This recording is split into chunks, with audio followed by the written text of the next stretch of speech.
यार देखो, हम सीए स्टूडेंट्स के लिए सबसे बड़ा टास्क होता है कि हमें ग्रेजुएशन कहाँ से करनी है। हमारे पास दो ऑप्शन है, या तो रेगुलर कॉलेज या फिर कॉरेस्पॉन्डेंस।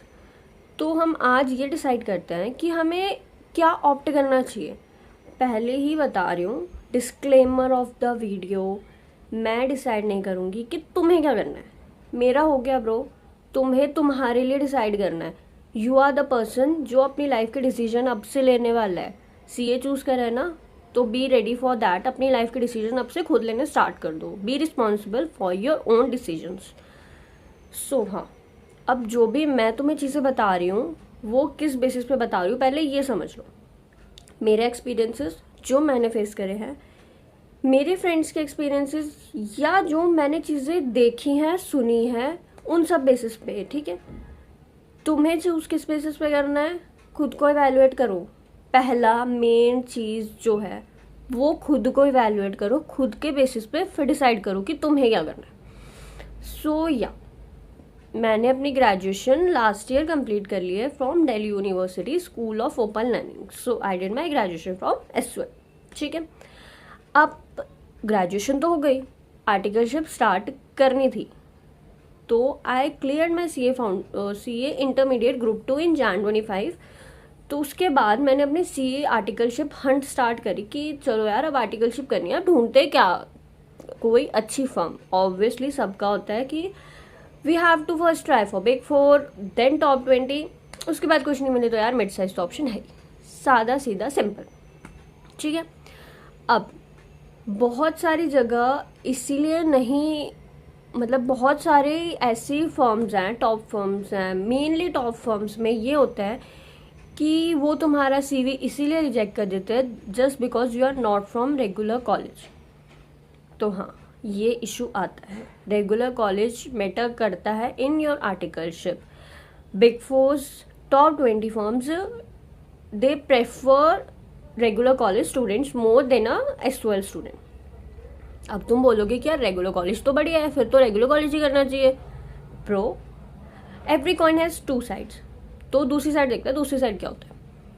मेरे बहुत सारे फ्रेंड्स ऐसे हैं जिन्होंने जो रेगुलर कॉलेज से हैं, रेगुलर कॉलेज से अपनी ग्रेजुएशन कर रहे हैं और उसके बाद उनका बोथ ग्रुप फर्स्ट अटेम्प्ट में क्लियर हो गया है। इस फिर भी वो आर्टिकलशिप नहीं मिल पा रही है। लाइक उनको हम बिग 4 टॉप 20 में फाउंड आर्टिकलशिप नहीं मिल पा रही है क्योंकि उनको अपने कॉलेज से एनओसी नहीं मिल रही है। सो कॉलेज वाले एनओसी नहीं देते हैं, मेजर इशू ये भी है। अब तुम बोलोगे यार दीदी आपने तो फंसा दिया, अब क्या करें। रेगुलर, आप तो कह रहे हो रेगुलर भी बेकार है, आप कह रहे हो एसयूएल भी बेकार है। तो ब्रो मैं ये नहीं कह रही हूँ कि बेकार है।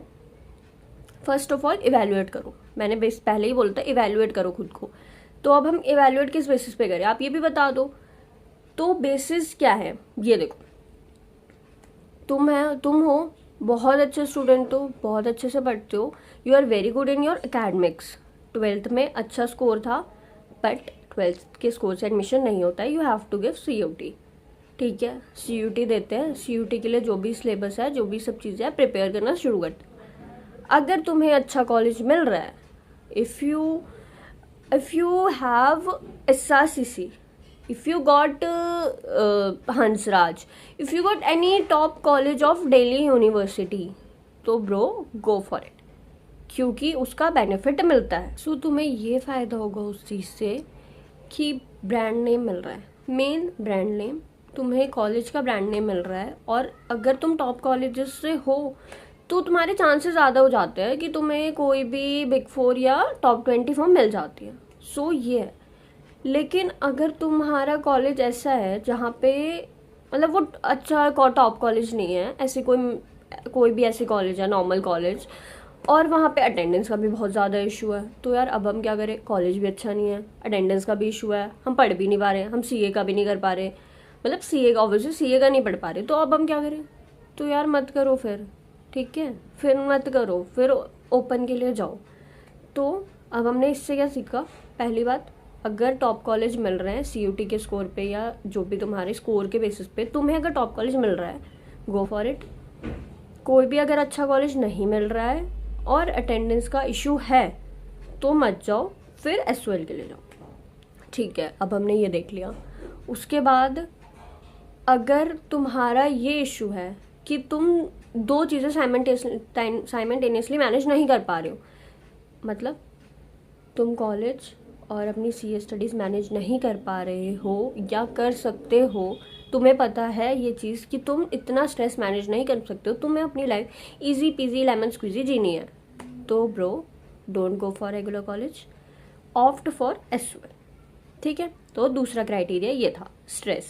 सब चीज़ें तुम एवेल्यूएट कर रहे हो, मैं एवेल्यूएट नहीं कर रही हूँ, मैं तुम्हें पैरामीटर्स बता रही हूँ। ठीक है, and the third thing is, जो मुझे लगता है कि एक इम्पॉर्टेंट चीज़ है, अगर तुम, ये बात की चीज़ है, दो पैरामीटर्स है, इस पर तुम इवेल्यूएट कर सकते हो। तीसरा चीज़ जो मैं बता रही हूँ वो इस बेसिस पे है कि अगर तुम रेगुलर कॉलेज ऑप्ट करते हो तो तुम्हें क्या किस चीज़ पे फोकस करना चाहिए। ठीक है, तो पहली बात तो जितने सोसाइटीज़ में पार्टिसिपेट कर सकते हो, जितने इंटर्नशिप्स कर सकते हो, जितने तुम्हें अलाउड है ऑब्वियसली, जितने भी कॉम्पिटिशन्स में पार्टिसिपेट कर सकते हो, गो फॉर इट। ठीक है, तुम्हारी सॉफ्ट स्किल्स बहुत मैटर करती है, तुम्हारे पार्टिसिपेशन बहुत मैटर करते हैं। अब एसओएल वाले बच्चे ये सोचेंगे कि यार हम क्या करें, हम तो पार्टिसिपेट ही नहीं कर सकते कहीं पे।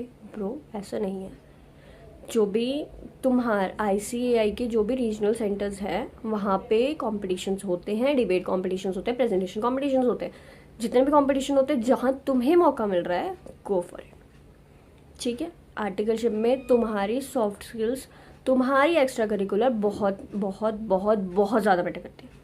किसी स्पोर्ट्स में अच्छे हो, गो फॉर इट। कॉलेज सिर्फ तुम्हारे 3 पैरामीटर्स पे डिसाइड होना चाहिए। रेगुलर में अगर तुम्हें अच्छा कॉलेज मिल रहा है, गो फॉर इट।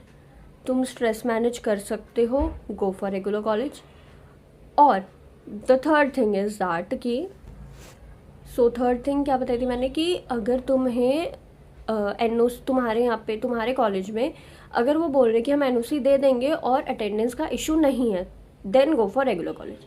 ठीक है, तुम स्ट्रेस मैनेज नहीं कर सकते, तुम्हें कोई रेगुलर कॉलेज अच्छा भी नहीं मिल रहा है, और जो कॉलेज मिल रहा है वहाँ पे अटेंडेंस का बहुत ज़्यादा इशू है, तुम्हें वो एनओसी भी नहीं देंगे, then don't go for it. और हाँ, प्लीज़ ट्राई करो, अच्छे से पढ़ो, अच्छे से अपने एकेडमिक्स पे फोकस करो, ट्राई करो आईसीआई के इवेंट्स पे पार्टिसिपेट करने का। डिबेट कॉम्पिटिशन्स होते हैं, पिच डेक होते हैं, प्रेजेंटेशन स्किल्स पे कॉम्पिटिशन होते हैं।